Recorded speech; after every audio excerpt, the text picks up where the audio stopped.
All right, we are up and running. Welcome, everybody. Welcome. Thank you for being here. If more people come in, I'll let them in as they come. My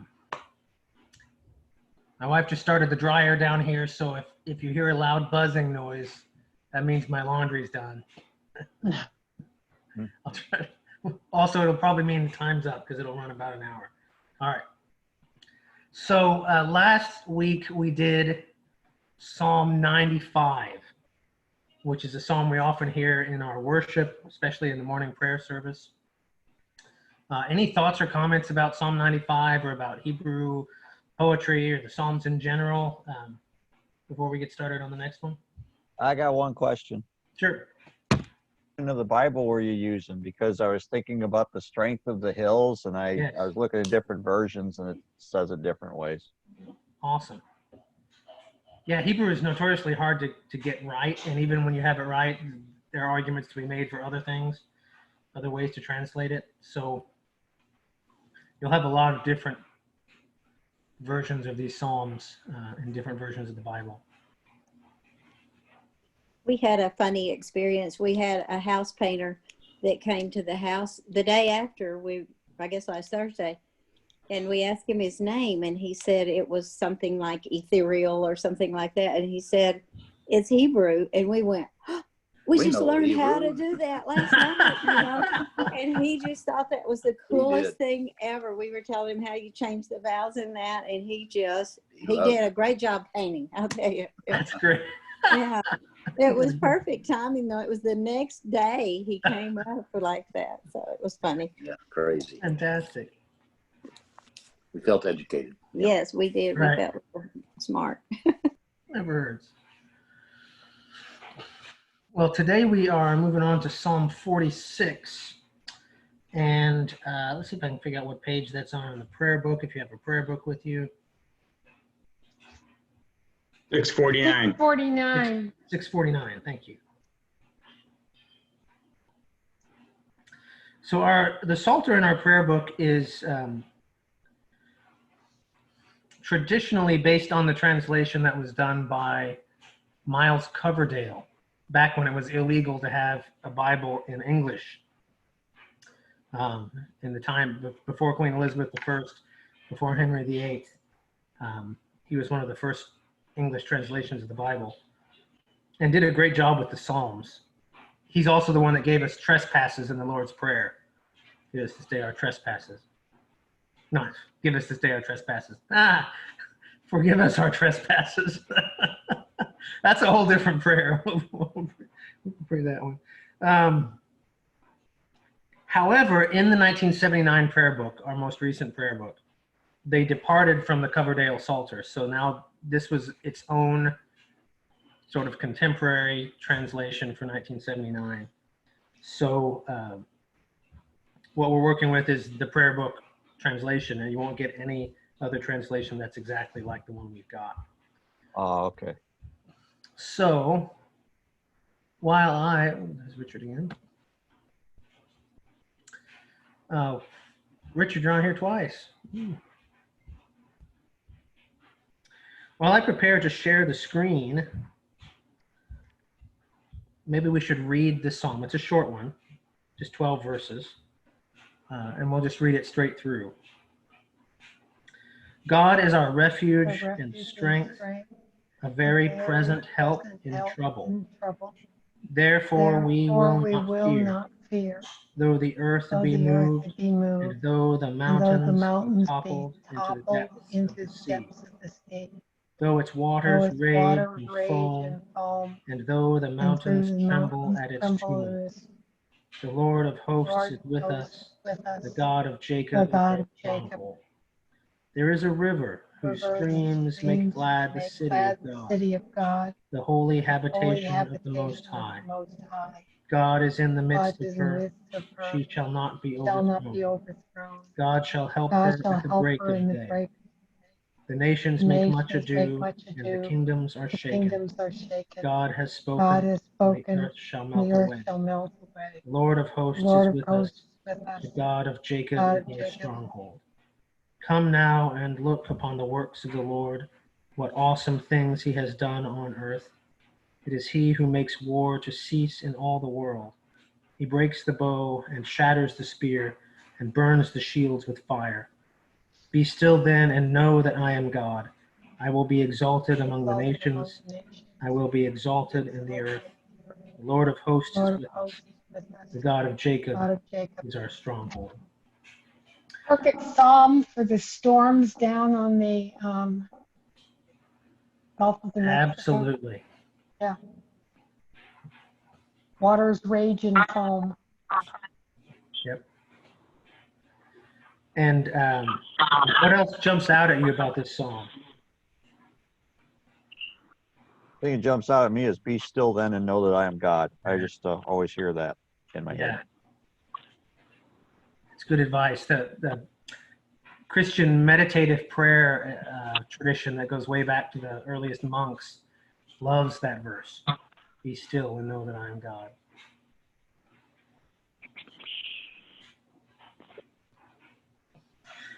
Excuse me, I just got the audio going. What psalm are we doing?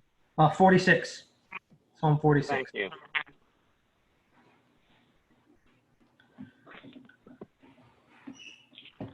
You'll notice that there's one verse that's repeated 3 times.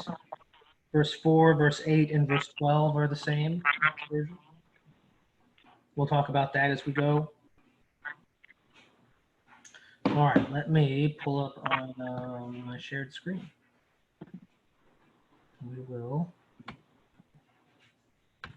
study in depth. All right. Psalm 46, the forceful presence of peace. If that seems a strange way to talk about it, you'll see why it makes sense as we go. First of all, this psalm has a title. Not all of the psalms do. Some of them do, and some of them have a little explanation about where they came from or what David was doing when he wrote the psalm. What you need to know about the psalm titles are that we don't think they're original to the psalms. Sometimes they don't quite fit the content of the psalm that, from our perspective. They're not usually treated as part of the inspired word of God that's in these psalms. And they're not included in the Book of Common Prayer. So if you're looking at a prayer book, you do not see the title because it's not there. They just did away with them altogether. Because it's not useful to have them if you're reading psalms liturgically. I do see one title on here. Yeah, there's like a little Latin. Yeah, exactly. Yeah. From the Vulgate. Deus Noster Refugium. Nice. However, just because these titles are not original doesn't mean they're not important. In fact, they are very, very old. I don't think we have any versions of these psalms without the titles. So as far back as we have texts for these psalms, they have titles with them, even if those titles don't go all the way back to their original composition. So the titles are a very old witness to maybe what this psalm was all about. So they're still kind of useful for understanding the context or the feeling that goes into them. And then just because they're not in the prayer book doesn't mean they're not treated with respect by other writers. St. Augustine uses them as verses. Like for him, the first verse of every psalm is its title. And all the fathers, the ancient fathers of the church, did the same thing. So they have had a lot of respect in the Christian tradition. So we'll look at the title of this one, even though, again, it's not in the prayer book. The title has 3 parts. It says, to the chief musician. It could also mean to the end. Again, the Hebrew here is kind of vague exactly what these words mean. It says, for the sons of Korah. And it says, a song upon Alamoth. So the sons of Korah, you may remember this story about Korah. Here, I'll zoom in on it. In Numbers chapter 16. Where'd it go? All right. In Numbers chapter 16, Korah rebels against Moses. He wants to lead the children of Israel instead of Moses, and the earth opens up and swallows him and his followers. Right? So Korah is not necessarily a good guy, and yet 300 years later, Korah and his family, or Korah's family, are chosen to be the singers and the gatekeepers and the treasurers of Solomon's temple. And even before that, they're chosen by Samuel and David to watch over the tabernacle. So what we've got here is a turnaround in this family. The family of Korah went from being opposed to God and opposed to God's leader to being supportive of the worship of God. So when you see a song, and there's several of the Psalms that have this title for the sons of Korah, you can automatically think about redemption. It should remind us of God's redemption of a whole family and a whole legacy here for the sons of Korah. Now for that third part. It eats up your clothes if you leave them in storage for too long. Right? Alamoth, again, it's one of these words we're not quite sure what it means. It could mean musical instrument. Maybe you can take Alamoth lessons in ancient Israel. I don't know. It could mean a special tune. Sing this to the tune Alamoth. We have tune names in our hymnal that work the same way, so maybe it's that. But the thing I think is most likely, and I'll tell you why as we go, why I think this is most likely, I think you'll see, is that it means for the young women. Here's a picture of the women, some of the famous women of the Bible. The word could mean this is a song for the young women. And maybe it's a musical direction, sopranos only sing this part. Right? But I think this is a special song for women and for wives in Israel. And one of the reasons I think that is that if you look at all of the songs that women sing in the Bible, you've got Miriam, who sings a song in Exodus. You've got Deborah, who sings a song which is widely considered to be the oldest text in the entire Bible, Song of Deborah. You've got Hannah, who sings a song, the mother of Samuel, and of course Mary, the Song of Mary, the Magnificat. And there are a couple of other places where women sing. Usually they all sing the same kind of song. There's a common form in all these songs, and this psalm fits that form. And I'll explain that more as we go. So I think this is a special song for women in Israel. And I don't know if it's written by women or if it's just for them to sing, but I think we should treat it as a women's song, something that authentically lets their voice be heard in the scripture. So let's look at this first section here. First verse, God is our refuge and our strength, a very present help in trouble. The word refuge here means to flee. This is a thing or person to which you flee. God is our refuge. We can flee to him and be safe. The word strength, God is our refuge and our strength, means firmness or stability. So we've got here the idea kind of like a backstop, like you only need to flee this far and from here you're safe. Right? And so here we get the idea that this is where you can stop running away because your protector is here. Right? So you don't have to run anymore. When it says he's a very present help in trouble, the word very means forcefully, strongly. But when something is present, it means it is findable or reachable or attainable. So God is very findable, very reachable in a moment of trouble. It uses the word help. And this is another reason I think that this is particularly a song for women in the Bible, because the word help here means a person who provides aid. Can anyone think of another time in the Bible where you hear this word that applies specifically to women? And speak up if you know, because I can't see everybody right now. So in Genesis, when God makes man and he's alone, and then God says it's not good for him to be alone, I will make a helper for him, right? A helpmeet sometimes in the King James language. That's this word. It's in Genesis chapter 2. So this is a word that would have been associated with women's role in society. And here it's not women who are the helpers. This time it's God who's the helper. He's the very present help in time of trouble. This is God sort of identifying with women and what they're going through and what they do. So another reason I think this is a women's psalm. And the word trouble here is actually a feminine word. It means adversary or rival, but it has a feminine gender, which is kind of unusual in this context. So it means a feminine rival, a mean girl, as it were, a bully, maybe a rival wife, because remember they had polygamy at this time. One man could have multiple wives. And we know from several stories in the Bible that doesn't always work out very well in terms of relationships. Right? So we have several stories of these rival wives, and I think that's the kind of speaking to. God is a very present help in trouble, all the kinds of trouble that we go through.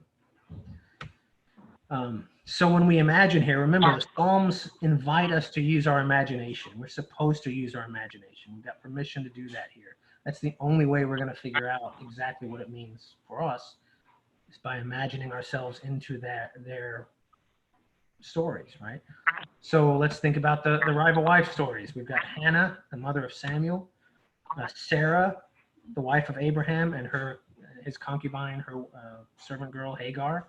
They become rivals. Rachel and Leah are rival wives of Jacob.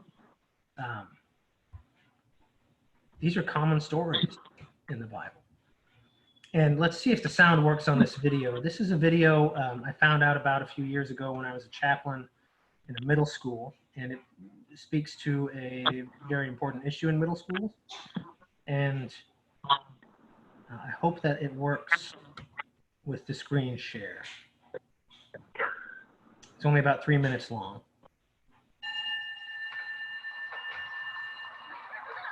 There's a universal truth shared by all. Can you guys hear okay? The truth which has been swept under the rug for generations.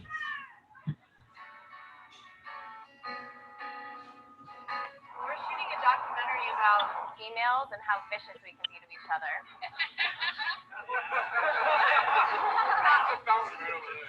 What? There's a fountain if you guys want to play. That's a great thing. It's about time. Between girls, it is like a ancient Roman war or something. On a good day, they're all really cute and drawing hearts all over each other's papers and stuff. On a bad day, it's a bloodbath. But what's really going on in girl world? I'm Lauren, and that's Molly. On September 1st, 2009, we packed a minivan with our cameras and our mothers and embarked on an over 10,000-mile-long journey across the country with the hope of establishing a national school program for girls. America! Don't you ever want to come out and play? Raise your hands if you've ever been negatively affected by something that another girl has said or done to you. Yeah, really hard to imagine girls in elementary school having such hatred inside of them. I was really scared to walk from one class to the other without being pushed into a locker, coming home with a black eye, because I didn't know what they were going to do. How many of you guys have daughters? 3. And if you all see this sort of like vicious behavior between Oh yeah, mine will go to Fifth City over a pretzel. like guys are all friends and stuff, and like girls are just like, I don't like you. Yeah. But I resent the school system, I guess, because it's not just local. It's a bigger picture than that, because they don't have anything in place that I can find. I still even today, I never really told anyone how I think I've been one of the best friends that I can be to anybody, and I just love to have a friend like that for me. Even if they're not nice to you, it's that feeling of you don't know their story, so don't assume you know their story. He said, wish I was dead, Mom. Yeah. It was nice. There's one thing we can all be. We may not all be beautiful. We may not all be smart. We may not all be talented. But we can all be kind.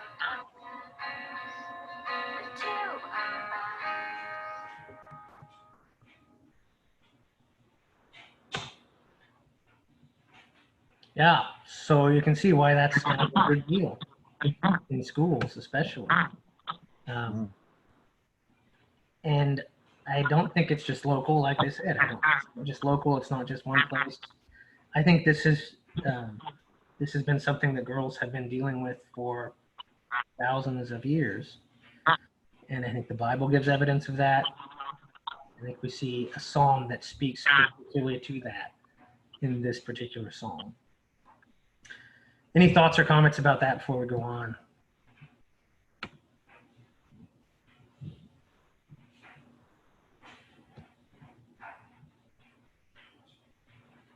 All right, we will keep it moving here.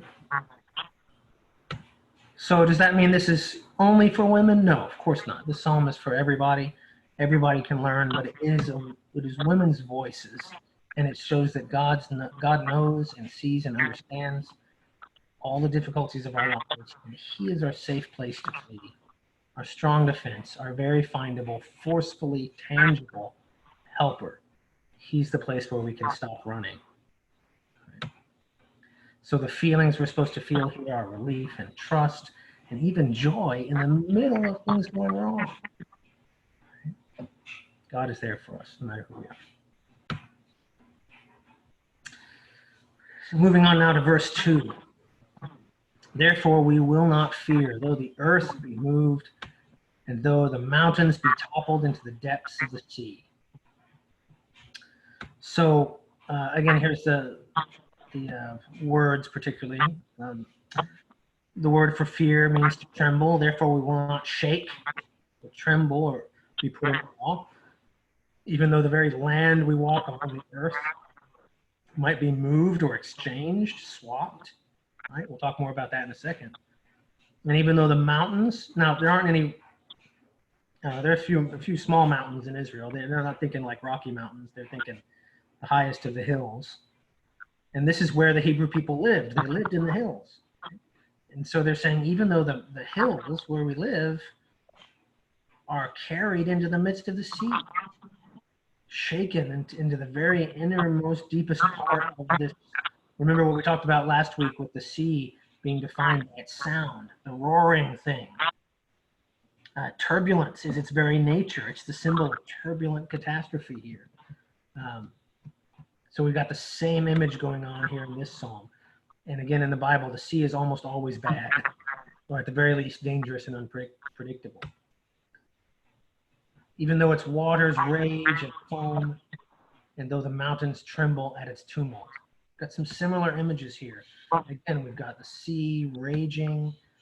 This is a sound word again. This means bees buzzing, animal sounds, growling, roaring, right? All these things is what this word means. So the sea has its own sort of natural angry sound, and then it's foaming and boiling and swelling.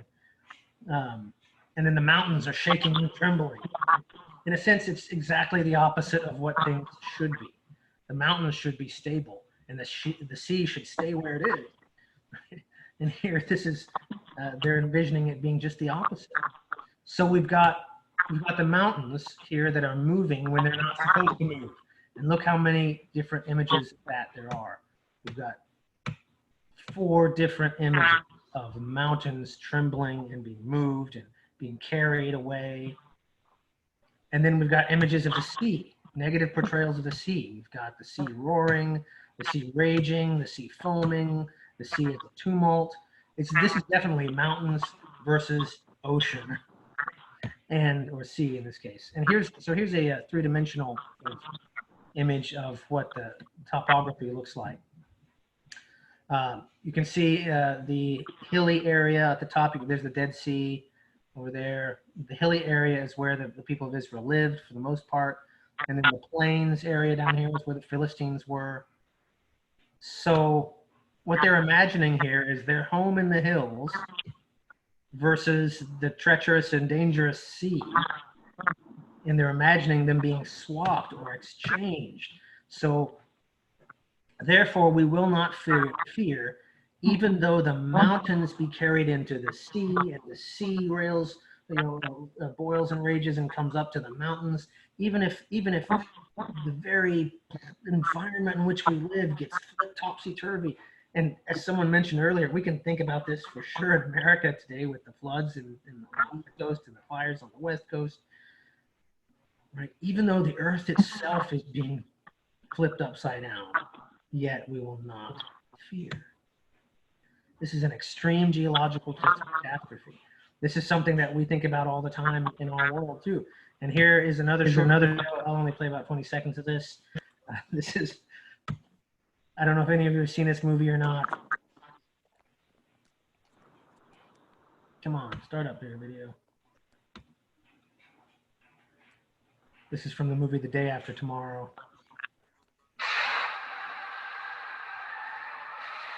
These are all our visions of extreme catastrophe.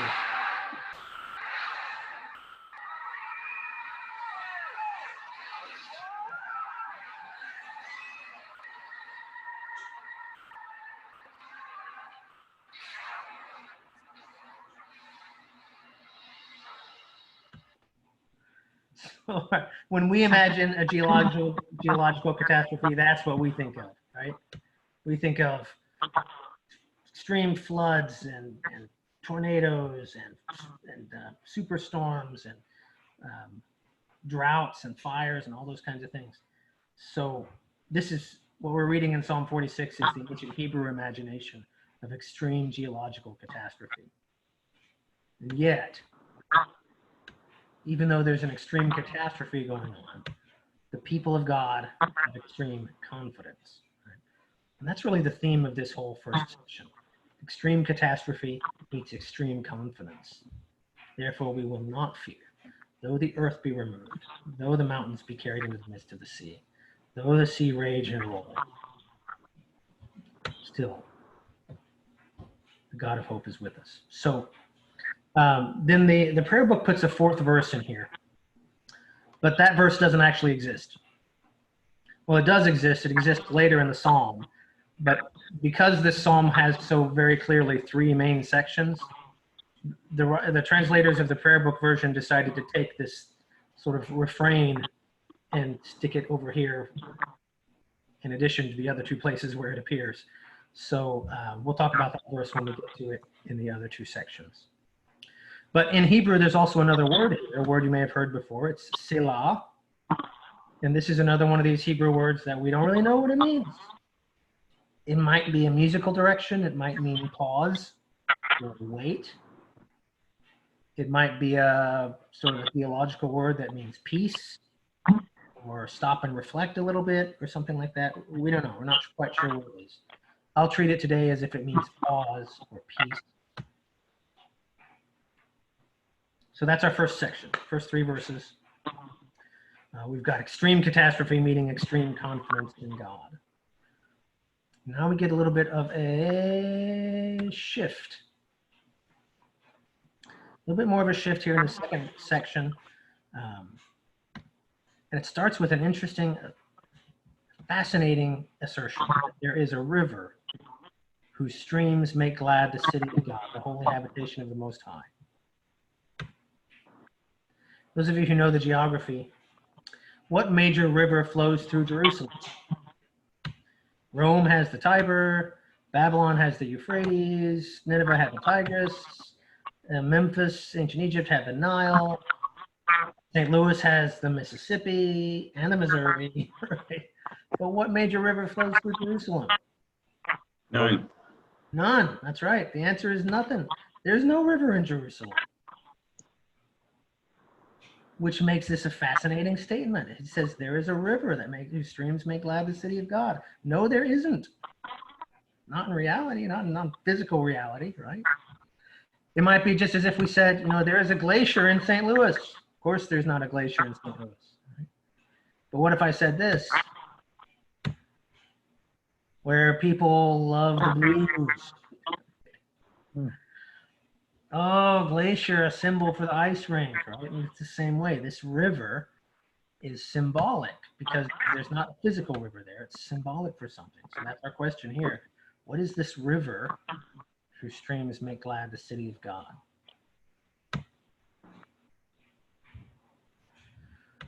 So the river is a flowing body. If we define the sea by its sound, here the river is defined by motion. It's movement. Water is always in movement, right? And this is a river that's flowing out of the city, not flowing into the city. It has a source from within the city. In fact, the city of God itself is a source of water, not a destination for the water to flow. And this, the ancient Hebrews would have understood, because even though there's not a river in Jerusalem, there are springs in Jerusalem that give rise to brooks or streams, right? So they get the idea, they would get the idea that there's water flowing out of the city is a source of water rather than a place where a river flows into it. And the word city means to be hot or ardent or passionate. And that's a pretty good description of city life, I think. But then it can also mean to be awake or watchful. Right? If you're passionate, you're awake, you're focused. Therefore, it can also mean watchmen, guards, the sort of people who are awake and watchful at all times. Therefore, it can also mean a camp or a settlement that is guarded by the watchmen. And therefore, it can mean a fortified city. So that's what this word means. It doesn't just mean a group of people gathered together to live together. This means a fortified city where people are keeping watch on its walls constantly. So there is a river whose streams make glad the fortified city, the protected, watched over city of God. And then it's called the holy habitation of the Most High. Holy here means pure and clean and free of pollution. Wouldn't it be great to have a city free of pollution? Fantastic. But here it also can mean moral pollution, so that therefore also holy, sacred. And the habitations here is an interesting word because we think of cities as being fairly permanent, and yet habitation means tent, an impermanent dwelling, a place where you sort of settle down, but not necessarily will be forever. That's why it's used for the tabernacle in Exodus. But here it's plural. So this means all the dwellings in the city are holy habitations for the Most High. The next verse says, and let me move over so we can see it better. Oh, I have to zoom out to see it better.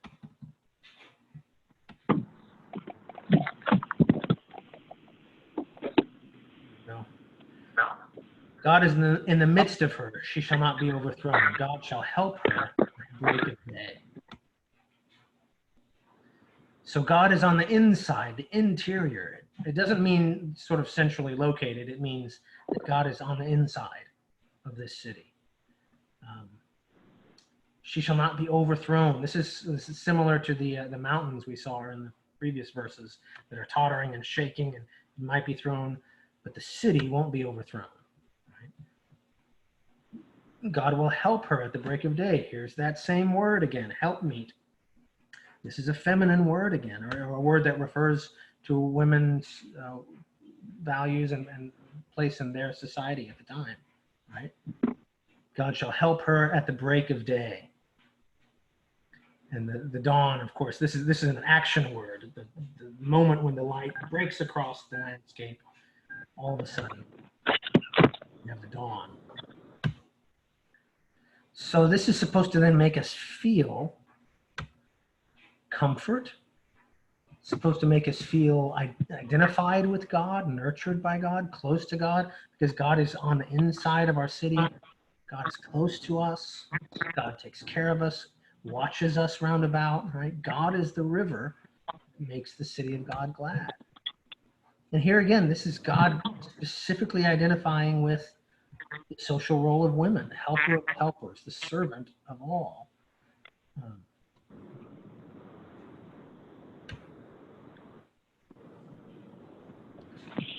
So we've had stuff that's going on the inside of the city of God. Now we're getting what's going on the outside of the city of God. The nations make much ado, the kingdoms are shaken, God has spoken, and the earth shall melt away. This inside and outside dynamic will be really important as we go on. Inside, it's protected, it's holy, there's water there. God will help her at the break of day. Outside, things are chaotic. So here the nations are the non-Israelite people, the Gentiles, and they're making, again, these angry animal sounds that we heard before. This word literally means the hum of bees. If anyone's ever been stung by a bunch of bees, you probably remember the sound. It's not much fun, right? So that's what's going on here. The nations themselves are being overthrown. They're on the edge of ruin. This is the same word that was used for the mountains earlier. God is giving forth his voice, his natural sound, and the earth itself is being dissolved and melting away. And you see this with floods, right? When or rock slides or mudslides, the earth is literally dissolved and melted away.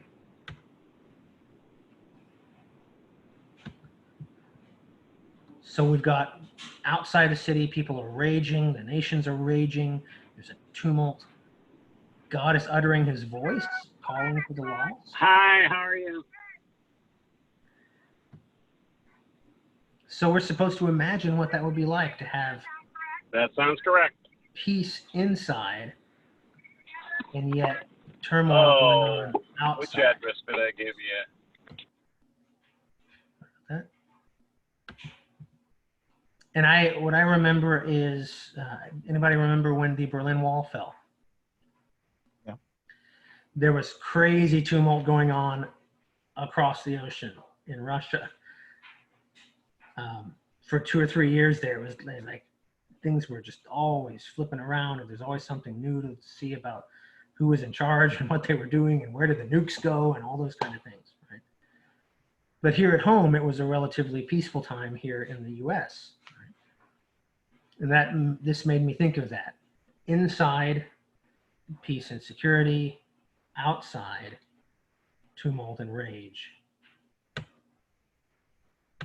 And that's the image I think that they're going for here. And so the difference between the two is really God being in the midst of her. God is that river that makes glad the city. And that's what makes all the difference between one or the other.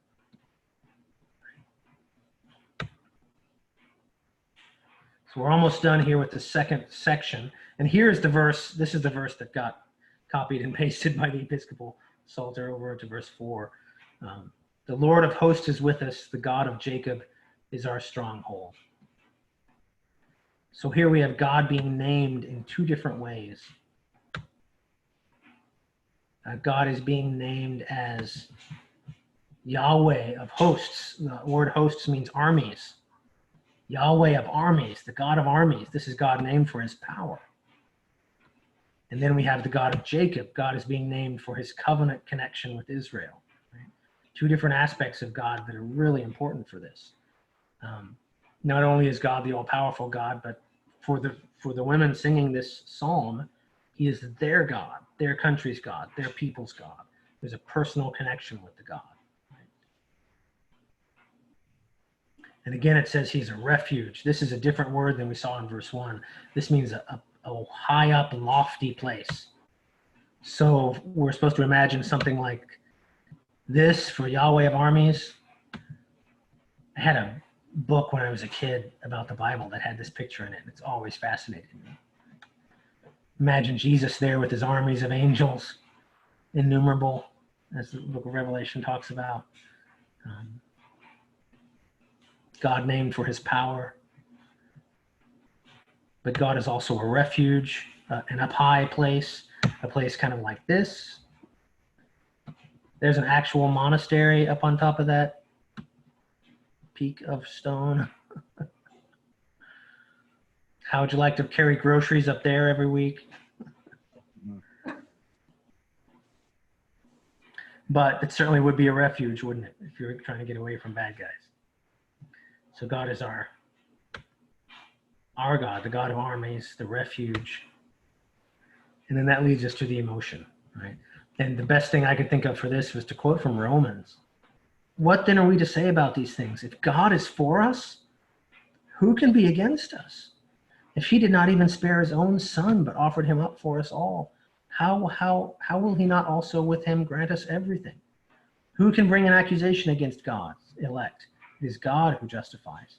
Who is the one who condemns? It is Christ Jesus is the one who died and even more has been raised. He also is at the right hand of God and intercedes for us. This is the Christian version of this psalm, that no matter what's going on in the rest of the world, God is with us. That means something. That makes all the difference for us. And if you know Romans 8, you know it goes on to say, who shall separate us from the love of God? Fire, famine, nakedness, sword? No. In all these things we are more than conquerors through him who loved us. For I'm persuaded that nothing in all creation, neither height nor depth, nor angels, nor powers, nothing can separate us from the love of God. That's the feeling that they would have gotten when they sang this psalm so many years ago.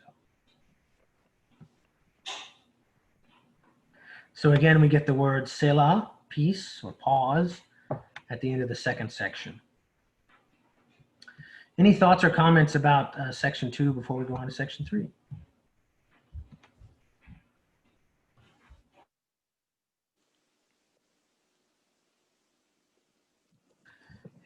Hearing none, we will continue.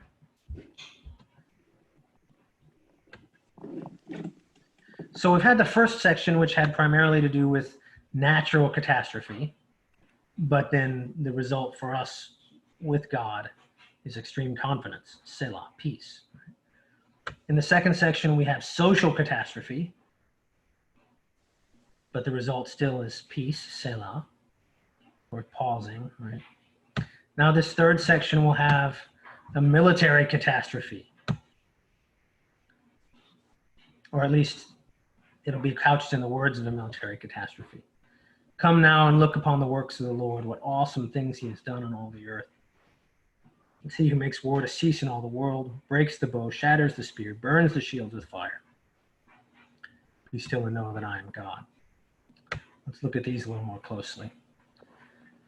Come, let us see the works of God. This is the same come that we saw in Psalm 95, verse 2. This doesn't mean come to me. This means come on, y'all, let's go. Right? So all gather together. Let's all gather together and go somewhere and be focused on that and see what's going on. And we're not just going to look with our eyes. We're going to behold. We're going to perceive with understanding. We're going to experience this in the soul. We're going to reflect on it, really. And this is, I think, the character of this whole psalm. We'll see it more later. This psalm is a women's reflection on who God is. So this whole, like, come, let's go and look and see and understand is an invitation for everybody to join in with the way that these women are thinking about God and to think about him the same way.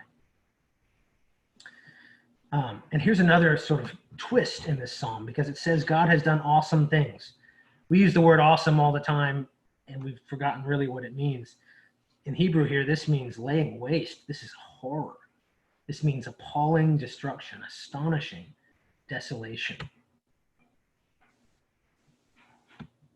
And it goes on that way. Now that we've got that disturbing little twist there, it keeps getting disturbing. It talks about war. The word war here means to consume an enemy. He makes war to cease. The word cease is Shabbat, Sabbath, a pause, a rest, to sit still, to be interrupted. He makes war to cease in all the world. So he's not just a regional God. He's God over everything. He breaks, and this word actually means to shatter into a bunch of pieces. So he shatters the sword. And then the word that the Episcopal version translates as shatter actually means to slice or to cut in two. So he shatters the sword, he slices the spears in half, and he burns, consumes with fire, the shields. And I think a better translation for shields here is chariots, wheels, right? Round thing. You could have a round thing on your arm as a shield, or it could be the wheel for your chariot. And since we're dealing with swords and spears, bows, I'm sorry. We're dealing with bows and spears. Those were both weapons that in the ancient world were used from the back of a chariot. And you see this in ancient Egyptian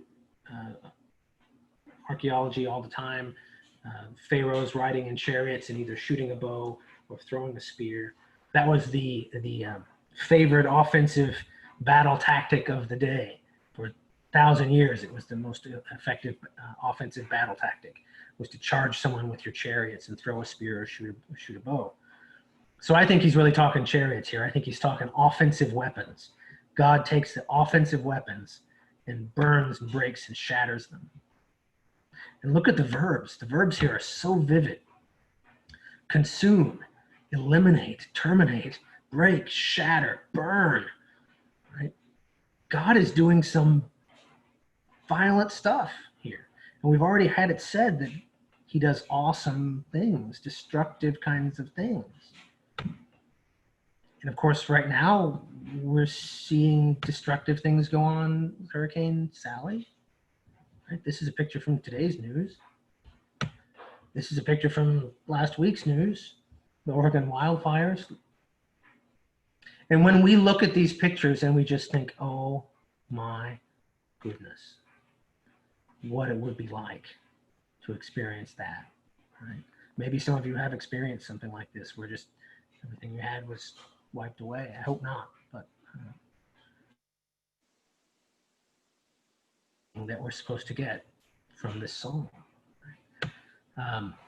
This is the Washington, Illinois tornado from 2013. Maybe some of you can remember that. Look, you can see the path of the tornado by the flattened houses through the town. This is what awesome things God does. And this is the kind of awesome thing. This is what the feeling you're supposed to get with that word. And we're supposed to ask, right? How is this the same God? Just a few verses ago, we had a nice, happy city with the water and the watchmen, and now we're into awesome, destructive power. What's up with that? And again, here we have the inside and outside dichotomy, right? Inside the city, there's a stream, there's a river that makes glad the city of God. Outside, God is not leaving everybody alone out there, right? The nations rage and they make much ado and they think they're going to come and destroy the people of God, but God is not leaving them alone. God is God over everything, right? So God is going out there to stop the battle, to make the war to cease, to break the spears, shatter the bows, burn the chariots, make sure that they can't make war anymore. God's going after the weapons. Modern military strategy is always to destroy the enemy's ability to make war, right? That's what God is doing here. He's going after the spears, chariots, the bows. It's clear that human beings do terrible things to each other when we don't follow God's ways, right? And God is not content to leave us in that. He will do what it takes to stop these things. Fighting, bullying, exploitation, oppression. We do all these things to each other, right? And God opposes these things, and he himself is acting to bring justice and peace.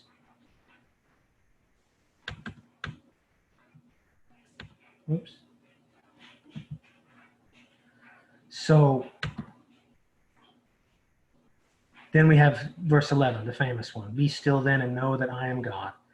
I will be exalted among the nations. I will be exalted in the earth. Here God is speaking to the raging nations because the people inside the city already know who he is. They're already still. He's talking to the rest of the world. You guys hold on now. I do this with my kids all the time when they're like yapping at each other and they won't stop and they're just making it worse every time they say something. I bring the hammer. Stop. Be quiet. Just stop it. Be still. Right? And know. This means lower your weapons. Just stop it. Recognize, perceive, understand. God wants the nations to understand who he is. We saw earlier that God's voice, his natural sound, is to call for the lost. He's doing that. Even the destruction of the chariots and the destruction of the spears and the shattering of the bows, that is God's way of getting everybody to be quiet and understand and perceive that he is God and he is exalted. Right? He's not leaving the Gentiles out of this. He's got some people who already know him and some people who need to know him. So here again, the inside, outside, this is what we're supposed to imagine. Inside, we've got happy, well-nourished, trusting in God. Outside, the nations rage, the kingdoms are shaken. Yahweh of armies brings a forcible peace. The earth melts away. He breaks the weapons. He says, be still and know. So we are to be awed. We are to feel these awesome feelings, but not by the raging of the nations, not even by the worst natural catastrophe. The thing that's supposed to make us be awed is this God who is our refuge, our forceful peace.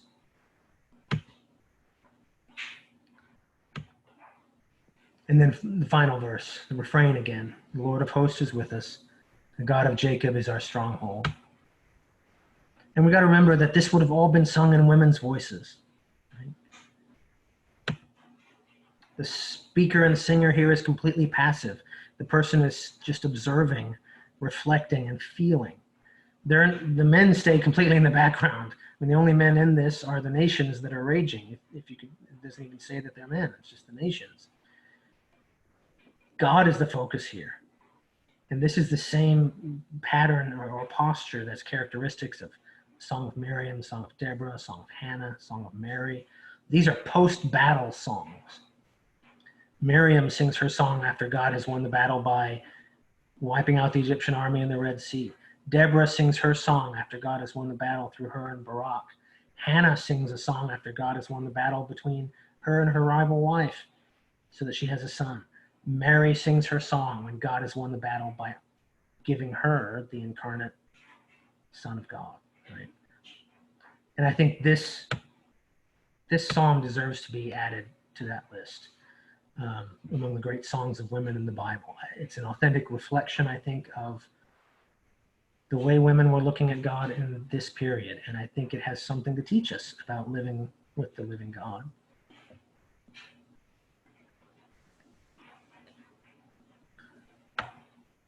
So that's where we are. Psalm 46.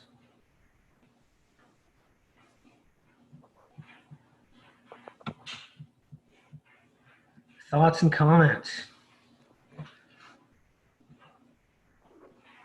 I love the verse 11. Be still and know. I will stop my screen sharing so we can see each other again.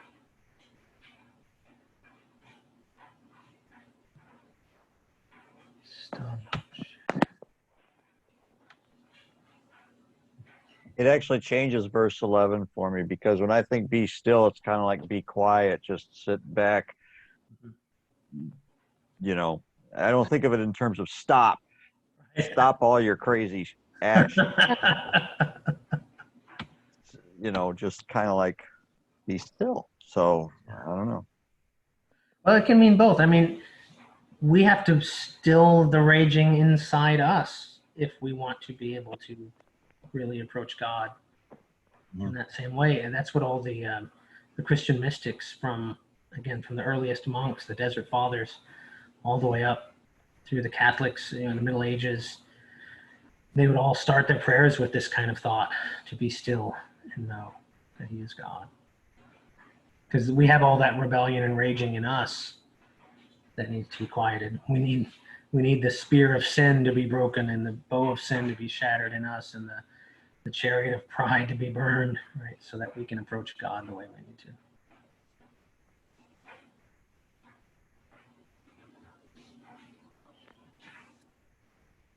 Or inner conflict. Yeah, well said.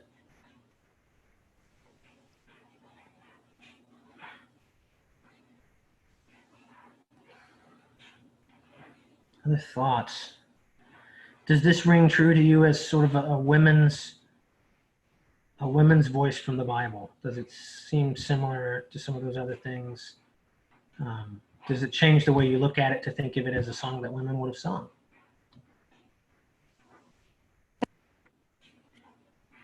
With all the fighting, somehow I see it more as man's. Mm-hmm. I think the women cared whether they won the battles. Yeah. You see several times in the Bible, you see the women waiting for the men to come home from the battle. And when they do come home, if they're successful, they sing. And if they're not successful, they sing mourning songs. It's a different thing, but I think it was a common pattern for the men to go out. Men go out to fight because men are expendable, right? You can't rebuild your society without women. So the men go out to fight, and if they come back successful, then there's a lot of reason to rejoice. So the women sing the songs. The post-battle song is a common genre. So what does Deus Noster Refugium mean? Any idea? Say again? Oh, yeah, that's Deus means God. Noster is a pronoun. It means our God. And refugium is refuge. Okay. No, I'm sorry. God is our refuge. It's all in the nominative case, so I got confused. And that comes from the Latin version of the Bible, the Vulgate. Catholics would know that really well.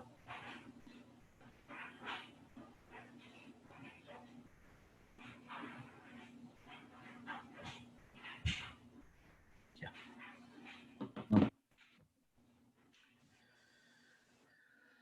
All right. Perspective, I've never thought of a psalm being male or female. Yeah, you don't really. But this one, I mean, because this has a couple of different things that make me think, even without the title, that would make me think it was sort of geared toward women to sing or to listen to. And then for the title to possibly mean that, among other possible meanings. It makes a lot of sense to me. But that's just Father Thorpe's opinion. You don't have to take it for gospel truth. I haven't seen any other commentators really push on that point, so So if this one is mainly sung by women, are the others mainly sung by men? as far as I know, that the choirs were populated by men. The official temple choir was populated by men. But obviously women were singing. You know, we have evidence of them singing after the battles. We have evidence of singing just in private, of course, and Shirley sang at festivals, and just sing whenever you feel like singing, right? You can't keep someone from singing. So it's not that women didn't sing. It's just that I think that the official temple choir was staffed with men.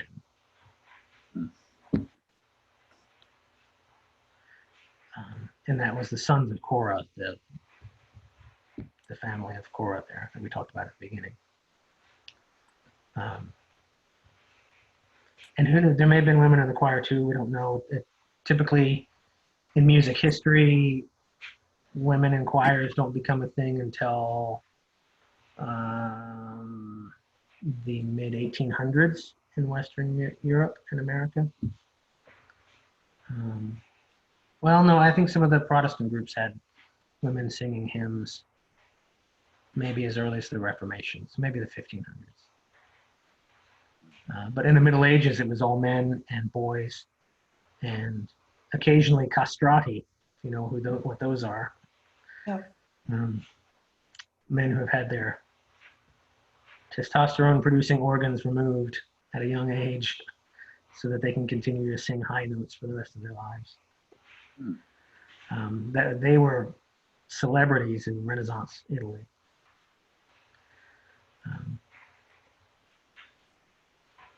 So, yeah, but here, I mean, this is evidence, I think, that there was a social role for women singing in Israel, at the very least. Are the psalms that you say are attributed more to the female psalms, are they all together, or are they just No, they're spread out throughout the Bible. So the Song of Miriam is in Exodus, and the Song of Deborah is in Judges, and the Song of Hannah is in 1 Samuel, and the Song of Mary, of course, is in Luke. So they're all spread out. And then this one, if we were to count that, that would kind of be in the middle there. But it doesn't mean, of course, that only women can listen to this or get valuable insights about God from it. I think it shows that women have something to teach. There's my laundry buzzer. That's pretty cool. Yes. All right. With that, I think we will let you guys go. Thank you so much for being here. I hope you enjoyed it. Thank you for Very your. much. Thank you. We will see you again next week. Thank All right. Thank you. Bye. Bye. Hi, everyone.